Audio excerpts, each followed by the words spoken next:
Ya, sebentar lagi itu nanti Bapak Ibu bisa ngomong-ngomong sama Gajah Mada, bisa ngomong-ngomong sama Raja Brawijaya. Teknologinya itu sudah ada, kan gitu ya Bu. Jadi itu yang akan saya bahas. Kenapa ini penting untuk dipelajari? Yang pertama, tokoh sejarah kan dia Bu. Loh, anak-anak sekarang itu loh Bu, kalau ditanya tentang Gajah Mada, Empu Tadah gitu ya, banyak yang nggak tahu kan gitu ya. Padahal kalau kita mengetahui, kita nanti akan tahu semangatnya mereka itu bagaimana. Itu harus dilestarikan sesuai dengan penelitiannya Pak Sayono ini ya.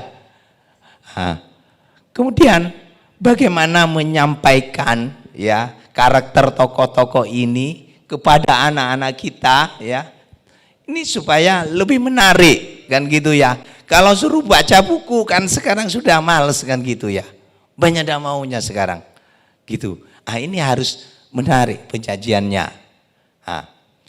Yang ketiga adalah metaverse ya Bu, metaverse ya. Nanti saya jelaskan di slide ini. Ini semakin populer di anak-anak generasi Z.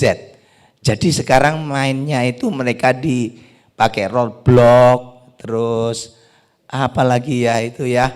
Jadi sudah masuk main-main gitu di dunia virtual, metaverse kan itu. Trennya seperti itu.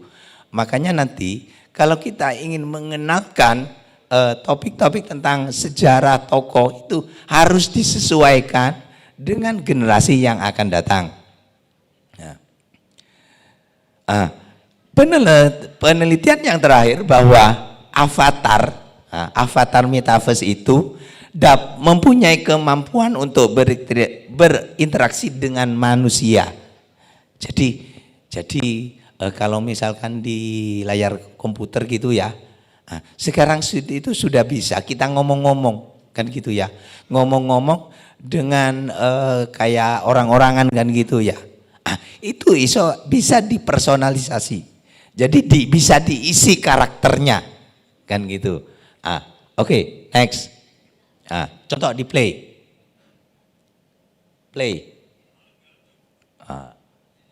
Ya, ini contohnya kayak gini. Jadi dia bisa ngomong-ngomong dan kita bisa masuk ke sana, bisa tanya-tanya. Sebentar lagi teknologinya itu akan ada. Oke, stop. Ini ya Bu, relate sama yang disampaikan dengan Pak Rianto tadi. Kita tahunya itu kan ada alam dunia, alam kubur, alam barzah kan gitu ya, yang muslim itu. Sekarang itu ada alam lagi namanya alam metaverse ya. Kalau dunia itu ya kita penghuninya. Kalau kubur orang yang mati. Kalau di metaverse ini namanya avatar. Kita orang hidup dan orang yang sudah mati bisa ketemu di avatar ini di metaverse. Jadi sebentar lagi ya Bu, kita nanti bisa menciptakan suatu avatar orang tua kita. Jadi kalau kangen itu ya pakai VR atau pakai monitor ngomong-ngomong dengan orang tua lagi. Sebentar lagi itu teknologinya, risetnya lagi top-topnya itu Bu. Jadi sekarang saya mesti ke anak-anak gitu, Papa nyimpen foto-foto Papa, suara-suara Papa di sini. Besok suatu saat akan ada teknologi yang bisa menghidupkan ke Papa. Bentar lagi itu. Oke, next.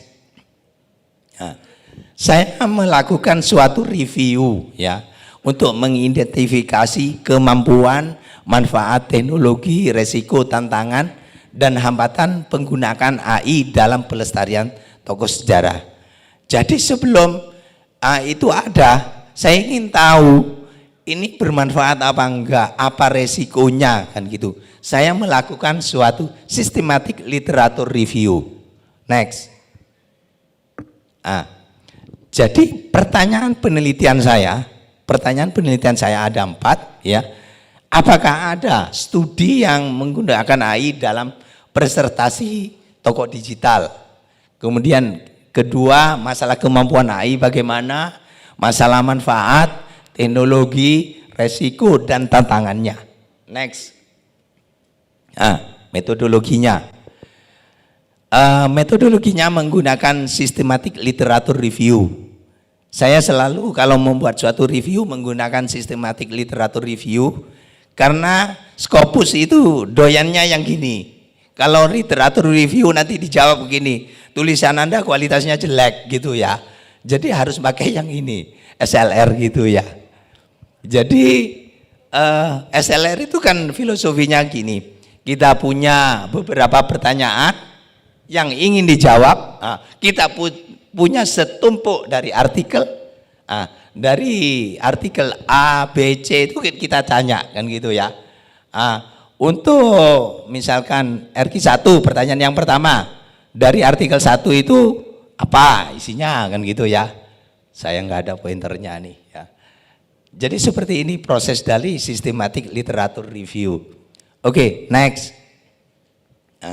Saya mengambil dari IEEE karena di teknologi itu paling banyak di IEEE. Saya sudah ngambil dari database ProQuest, Science Direct dan seterusnya. Dengan keyword adalah avatar AI, digital avatar dan smart avatar. Next. Kriteria inklusi di dalam metodologi saya adalah ini, artikel riset. Jadi saya nggak ngambil artikel review berbahasa Inggris, berkaitan avatar, dan saya mengambil yang terbaru saja. Oke. Setiap artikel yang saya download, itu saya melakukan assessment, penilaiannya. Apakah tujuannya bagus, metodologinya bagus, dan hasilnya bagus. Untuk memastikan yang saya review itu betul-betul KW1, Bukhari Muslim gitu ya. Oke, next. Nanti yang saya ekstrak itu ada 8 item ini yang merupakan pertanyaan penelitian. Next. Ya. Saya menggunakan suatu platform namanya parsif.al ya. Jadi kalau mereview itu, kalau zaman dulu itu yang dokter-dokter itu ya, yang dokter-dokter senior, itu biasanya artikelnya di-download. Waduh, dicecer-cecer gitu ya. Setiap artikel ditandai, oh ini cocok dengan pertanyaan penelitian satu saya gitu. Semua dicecer-cecer. Istri saya juga dulu waktu studi juga gitu. Sampai sarumah itu isinya artikel tok kan gitu ya. Sekarang ada tool namanya parsif.al, gratis ini ya. Gratis ini, bisa dipakai nanti. Kalau berkenan besok kita ngadakan pelatihannya ini. Oke, next. Membaca artikel itu kan bisa bikin ngantuk ya Pak. Ya, bahasa Inggris gitu. Ngantuk gitu. Baca satu separuh aja sudah ngantuk, nggak ngerti lagi ya, meskipun ditranslate juga. Saya menggunakan AI, namanya chat PDF ya. Jadi masing-masing artikel itu saya upload, saya tanyakan pertanyaan penelitiannya, dia jawab, kayak kita berwawancara gitu loh. Jadi kita bisa bertanya kepada artikel ini pakai AI, teknologinya sudah ada. Jadi kalau dulu kalau membuat systematic literature review selama 6 bulan sampai 1 tahun, sekarang cukup 2 minggu sudah bisa selesai. Oke, next. Mohon maaf Pak Heri, sama tinggal 2 menit juga. Oke, ya next. Next. Next. Ya, ini hasilnya, hasil dari review saya. Next. Next. Jadi saya mendapatkan 400 artikel yang direview 55. Saya dengan menggunakan teknologi itu cukup 2 minggu saja sudah selesai. Next. Ini kemudian tabelnya ini ya. Kalau yang sudah biasa pernah disertasi kan suruh bikin tabel kayak gini nih. Buatnya berbulan-bulan, saya cuma 2 minggu sudah selesai. Oke, next. Ini pembahasannya, di discussionnya. Next, kesimpulannya. Berikutnya. Nah, jadi kesimpulannya dari pertanyaan tadi memang tidak ada artikel yang membahas AI untuk preservasi toko digital. Belum ada masih ya. Jadi ini biasanya kalau orang S3 ini kan pada saat submit pertama itu riset gap, ini bisa digunakan untuk riset gapnya kan gitu. Dari segi teknologi ya, A itu memiliki kemampuan untuk preservasi, ya. Jadi sudah mendukung sekali teknologinya, membuat orang hidup bisa bercakap-cakap gitu ya. Berikutnya, bentar, maaf, ya. Kemudian teknologinya yang itu, kemudian ada resiko. Nah, ini resiko. Saya itu kemarin mencoba aplikasi di namanya karakter AI. Kemudian ada namanya tokoh Soekarno, ya. Saya tanya pakai chat, belum bisa ngomong. Oh ya, bisa sebenarnya. Saya tanya, lahir di mana? Surabaya. Jabatanmu apa? Bener. Terus terakhir, anakmu siapa? Ya betul itu Megawati. Yang salah itu gini, istrimu berapa? Bener, saya tanya betul ini, swear ini. Jawabnya, istri saya 4, tapi selir-selir saya banyak, katanya gitu. Jadi ini berbahaya, karena yang mengisi dari karakternya itu udah bertanggung jawab. Ini resikonya. Itu yang perlu kita perhitungkan, gitu ya. Oke, waktunya sudah habis. Terima kasih. Siap, terima kasih. Kita berikan aplaus untuk Pak Heri Prayitno atas presentasinya yang luar biasa. Menarik.